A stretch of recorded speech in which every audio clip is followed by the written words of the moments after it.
തകൃഭ്യോ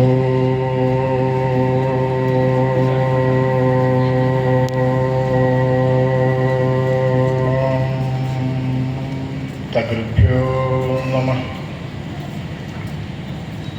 വിഭൂതിമാത്രധാനേന സർവാനുഗ്രഹദായിനേ ശ്രീനീലകണ്ഠശിഷ്യായ സത്യാനന്ദായ തേ നമഃ. ജയ് സീതാറാം. ആദരണീയരായ ഗുരുജനങ്ങളെ, ആദ്യമേ തന്നെ എൻ്റെ സർവസങ്കല്പങ്ങളും എൻ്റെ ഗുരുനാഥനായ ജഗദ്ഗുരു സ്വാമി സത്യാനന്ദ സരസ്വതി പാദങ്ങളുടെ തൃച്ചേവടികളിലും നമ്മളെ ധർമ്മസങ്കല്പം കൊണ്ട് നയിക്കാൻ ഇവിടെ എത്തിയിരിക്കുന്ന എല്ലാ ഗുരുക്കന്മാരുടെ പാതാരവിന്ദങ്ങളിലും നമസ്കരിച്ചുകൊണ്ടും എന്നെ കേൾക്കുന്ന കാണുന്ന എല്ലാ പുണ്യാത്മാക്കളുടെ പാദങ്ങളിൽ നമസ്കരിച്ചുകൊണ്ടും രണ്ട് വാക്ക് പറയാനും കൂടി സമയം ഉപയോഗിക്കുകയാണ്.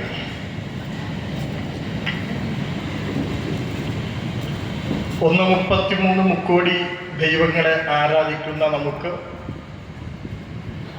ഒരു യേശുവിനെയോ ഒരു നബിയെയോ ചേർക്കാൻ ബുദ്ധിമുട്ടില്ല എന്ന് പറയുന്ന കാലഘട്ടത്തിലാണ് പോകുന്നത്. ഞാൻ നേരെ തിരിച്ചു പറയാൻ ആഗ്രഹിക്കുകയാണ്, നമുക്കത് വേണ്ട. കാരണം എന്താ, നമ്മുടെ കുട്ടികൾ ഇപ്പോൾ എല്ലാവരും പറയുന്നത് ലവ് ജിഹാദിനെ കുറിച്ചാണ്. നമ്മുടെ കുട്ടികൾ പോകുന്നു. എന്തുകൊണ്ട് പോകുന്നു? തീർച്ചയായും നമ്മൾക്ക് തീർച്ചയായും സ്നേഹമുണ്ട്. നമ്മളെ ആരും മതേതരത്വം എഴുതി വെച്ച് പഠിപ്പിക്കേണ്ട, നിയമം നിർമ്മിച്ച് പഠിപ്പിക്കേണ്ട. ഇതൊക്കെ നമ്മുടെ ജീനിലുണ്ട്, നമ്മുടെ പാരമ്പര്യത്തിലും പൈതൃകത്തിലുമുണ്ട്. അതിനുവേണ്ടി ആരും കടന്നു. അതുകൊണ്ട് അത് നമ്മുടേതല്ല.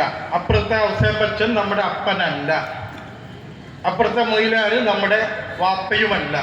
എങ്കിൽ തീർച്ചയായിട്ടും യേശു വേറെയാണ്, നബി വേറെയാണ് എന്ന് പറയാൻ പഠിച്ചേ മതിയാകൂ എന്നാണ് എൻ്റെ ആഗ്രഹം.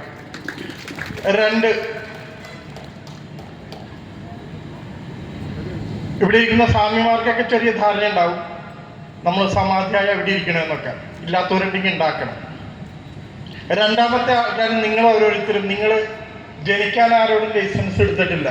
പക്ഷേ ഈ കേരളത്തിലെ ഹിന്ദു മരിക്കണമെങ്കിൽ ആലോചിക്കണം, സർട്ടിഫിക്കറ്റ് എടുക്കണം. എവിടെ നിങ്ങളുടെ അച്ഛനെ, നിങ്ങളുടെ അമ്മയെ, നിങ്ങളുടെ സഹോദരങ്ങളുടെ മക്കളെ എവിടെ കിടത്തുമെന്ന് ചോദിച്ചാൽ ഉണ്ടാ, സ്ഥലമുണ്ടാ? ഞാൻ വരുന്നത് എറണാകുളം ജില്ലയിൽ നിന്നാണ്. ഞങ്ങളുടെ മുനിസിപ്പാലിറ്റിയും കോർപ്പറേഷനൊക്കെ ഉള്ള സ്ഥലമാണ്. A ക്ലാസ് പഞ്ചായത്തൊക്കെയാണ്. തൊട്ടടുത്ത വീട്ടിലൊരാൾ പറയുകയാണ് ഇതിവിടെ വയ്ക്കാൻ പറ്റില്ല എന്ന് പറഞ്ഞാൽ സംസ്കരിക്കാൻ പറ്റില്ല. നീ ഏത് പൂർവികത പറഞ്ഞാലും പാരമ്പര്യം പറഞ്ഞാലും. അപ്പം മറ്റുള്ളവർക്ക് ഉള്ളതും നമുക്കില്ലാത്തതും എന്ത് എന്ന് ചോദിച്ചാൽ ശ്മശാനം തന്നെ. ചണ്ടാളനില്ല. ഒന്ന് ശരിക്കും ആലോചിക്കണം. ഞാൻ അതിന് പരിഹാരം കണ്ടെത്താൻ ശ്രമിക്കേണ്ടത് പുറത്തു പറയാൻ പറ്റില്ല. കാരണം ഇതെല്ലാം പറയാൻ കാരണം ഒരു മൂല കാരണമുണ്ട്. ഞാൻ വരുന്നത് കോട്ടയിൽ കോവിലകം ശ്രീകൃഷ്ണസ്വാമി ക്ഷേത്രത്തിൽ നിന്നാണ്. അതായത് ലോകത്തിലെ 1300 മുമ്പ് വില്യാർവട്ടം മഹാരാജാവ് വാണരുളുന്ന കോട്ടയുടെ അകത്തെ കോവിലകം. ആ കോവിലകത്തിന് 250 വർഷങ്ങൾക്ക് മുമ്പ് യഹൂദന്മാരെ കൊണ്ടൊന്ന് താമസിപ്പിച്ച് പള്ളി പണിത് കൊടുത്ത പാരമ്പര്യം, അവിടെ തൊട്ട് താഴെയായി മുസ്ലിം പള്ളി പണി കൊടുത്ത് ഖബർസ്ഥാൻ ഉണ്ടാക്കിയ പാരമ്പര്യം, അവിടെ തൊട്ടടുത്ത് തന്നെ ക്രൈസ്തവ ചർച്ച് ഉണ്ടാക്കി സെമിത്തേരി പണിത് കൊടുത്ത പാരമ്പര്യം, യഹൂദന്റെ ശവസംസ്കാരം അടക്കിയിരുന്നത് ക്ഷേത്രഭൂമിയിലാണ്. ഇന്ന് അവിടുത്തെ ഹിന്ദുവിനി അന്തി ഉറങ്ങാൻ ഒരു ശ്മശാനം ഉണ്ടായിരുന്നില്ല. ഇപ്പം 2 ദിവസമായിട്ട് തുറന്നു കൊടുത്തിട്ടുണ്ട്. അതുകൊണ്ടാണ് ഞാൻ ആ പങ്കുവെക്കണം. ഞാൻ പങ്കുവെക്കുമ്പോൾ നിങ്ങൾക്ക് അല്ലെങ്കിൽ എന്തുകൊണ്ട് ഇവിടെ ഇത് പറഞ്ഞെന്ന് തോന്നും. ഞാൻ അനുഭവസ്ഥനാൻ പറയുമ്പോൾ അതിന് പ്രത്യേകത ഉണ്ടാവും. തീർച്ചയായും ഹൈന്ദവന് ചിലപ്പോൾ സമുദായമായിട്ട് ഈഴവനുണ്ടാവാം, ബ്രാഹ്മണനുണ്ടാവാം, നായർക്കുണ്ടാവാം. ഇത് നായർക്കുള്ളിടത്ത് ഈഴവനുണ്ടാവണമെന്നൊന്നുമില്ല. കേരളത്തിൽ അങ്ങനെ എടുത്ത കുറച്ചുണ്ട്. ഹിന്ദു ശ്മശാനമുണ്ടോ എന്ന് ചോദിച്ചാൽ ഒരു ക്രിസ്ത്യാനി അവന്റെ പാരമ്പര്യവും പൈതൃകവും പൂജിച്ച് ആരാധിച്ച് സംസ്കരിക്കുന്ന ഒരാളെ മാത്രമേ ക്രൈസ്തവൻ അവന്റെ കുഴിമാടത്തിൽ ഇറക്കുകയെങ്കിൽ, ഒരു മുസ്ലിം അവന്റെ പാരമ്പര്യവും പൈതൃകവും കാത്തു സൂക്ഷിച്ചുകൊണ്ട് അവന്റെ ആചാര അനുഷ്ഠാനങ്ങൾ കൂടി മാത്രമേ ഖബർസ്ഥാൻ നടക്കുകയെങ്കിൽ നമുക്ക് അങ്ങനെ ഒരു പൊതു ശ്മശാനം ഉണ്ടായാൽ മതിയാകുമോ? ഒന്ന് ആലോചിച്ചു. പൊതുശ്മശാനം എന്ന് പറയുന്നത് എന്താ? ഏതവന് നമ്മുടെ അച്ഛൻ അമ്മ നമ്മളെല്ലാം തന്നെ പാരമ്പര്യവും പൈതൃകവും കാത്തു സൂക്ഷിച്ചുകൊണ്ട് സനാതന ധർമ്മം സംരക്ഷിച്ചുകൊണ്ട് ജീവിക്കുകയാണെങ്കിൽ, നമ്മുടെ എന്താ പറയുക, ആചാരങ്ങളും അനുഷ്ഠാനങ്ങളും പാലിച്ച് ജീവിക്കുകയാണെങ്കിൽ, ആ ജീവിക്കാതെ ആരെയും എപ്പോഴും എങ്ങനെയും കൊണ്ടു അടക്കുന്ന ഒരു സ്ഥലത്ത് നമ്മൾ കിടന്നുറങ്ങാൻ ബാധ്യസ്ഥനാണോ? എങ്കിൽ ഇന്ന് എല്ലാവരും പൊതു ശ്മശാനം എന്ന് പറയുന്ന സ്ഥലത്ത് അതാണ് നടക്കുന്നത്. പൊതു എന്ന് പറഞ്ഞാൽ പണ്ടത്തെ സ്വാതന്ത്ര്യം കിട്ടുന്നതിന് മുമ്പത്തെ പൊതു എന്ന് പറഞ്ഞാൽ നമ്മുടെ നാട്ടിലെ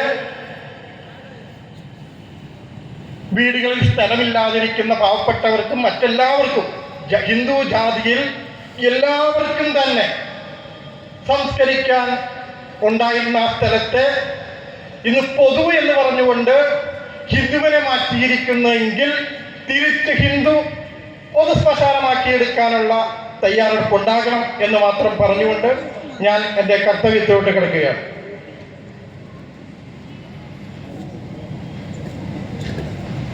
എല്ലാവരും എഴുന്നേറ്റ് നിൽക്കണം. നമ്മുടെ മാർഗദർശക മണ്ഡലം കൂടിയാലോചിച്ച് ഉണ്ടാക്കിയ പ്രതിജ്ഞയാണ്. ഈ പ്രതിജ്ഞ നമ്മുടെ വലത് കൈ ഇടത് നെഞ്ചത്ത് വെച്ചുകൊണ്ട് ഇത് ചൊല്ലിയാൽ മാത്രം പോരാ, നമ്മൾ പ്രാവർത്തികമാക്കുകയും കൂടി ചെയ്താൽ നമ്മളിലോ ഓരോരുത്തരും ഓരോ കാര്യങ്ങൾ, ഇവിടെ പറഞ്ഞ സന്യാസിമാർ പറഞ്ഞ ഓരോ കാര്യങ്ങളും ഓരോ സംഘടനയും ഓരോ കുടുംബങ്ങളോ ഏറ്റെടുത്താൽ അടുത്ത വർഷം ഇങ്ങനെയൊക്കെ ഉണ്ടെങ്കിൽ ഇതിന് മറുപടി നിങ്ങൾ ഇവിടെ സ്റ്റേജിൽ വന്നൊന്ന് പറയണം എന്നാണ് എൻ്റെ അഭിപ്രായം. എല്ലാവരും ചേർന്ന് പിടിക്കുക. ഭാരതത്തിൻ്റെ ദാർശനിക, പൈതൃകവും ധാർമ്മിക, സാംസ്കാരിക മൂല്യങ്ങളും പരിപാലിക്കാൻ ഞങ്ങൾ പ്രതിജ്ഞാബദ്ധരാണ്. കുടുംബ ഭദ്രത ഉറപ്പാക്കി ഈശ്വരാരാധനാനിഷ്ഠമായ ജീവിതം നയിക്കും. വിവിധ ആരാധന സമ്പ്രദായങ്ങളെ മാനിച്ചും സ്വന്തം അനുഷ്ഠാന സമ്പ്രദായം പാലിച്ചും ധാർമ്മിക ജീവിതം നയിക്കും. ദേശത്തിൻ്റെ സാമ്പത്തിക അഭിവൃദ്ധിക്കും കലാസാഹിത്യ കായിക സംഗീത നൃത്ത മേഖലകളിലെല്ലാമുള്ള ഉദാത്ത ആവിഷ്കാരങ്ങൾ ഉറപ്പാക്കാനും ഉത്സാഹിക്കും. അനാരോഗ്യകരമായ ലഹരി പ്രവണതകൾക്കെതിരെ ശക്തമായി നിലപാട് കൈക്കൊള്ളും. മാനവികതയ്ക്ക് വിരുദ്ധമായ ഉച്ചനീചത്വ കൽപ്പനങ്ങളെ പ്രതിരോധിക്കാനും സാമൂഹിക സമരസത ഉറപ്പാക്കാനും പ്രവർത്തിക്കും. സനാതനധർമ്മം നേരിടുന്ന പ്രശ്നങ്ങളെ പ്രതിസന്ധികളെയും അവസരത്തിനൊത്തുയർന്ന് പരിഹരിക്കാൻ ശ്രദ്ധിക്കും. ആർഷജ്ഞാനാർജന പ്രവചനത്തിന് ആവും വിധം ഉദ്യമിക്കും. ഇക്കാര്യങ്ങൾ ഞങ്ങൾ പ്രതിജ്ഞ ചെയ്യുന്നു. പ്രതിജ്ഞാപാലനത്തിന് ജഗദീശ്വരന്റെയും ഗുരുപരമ്പരയുടെയും അനുഗ്രഹത്തിന് പ്രാർത്ഥിക്കുന്നു. ജയ് സീതാറാം. നമസ്തേ.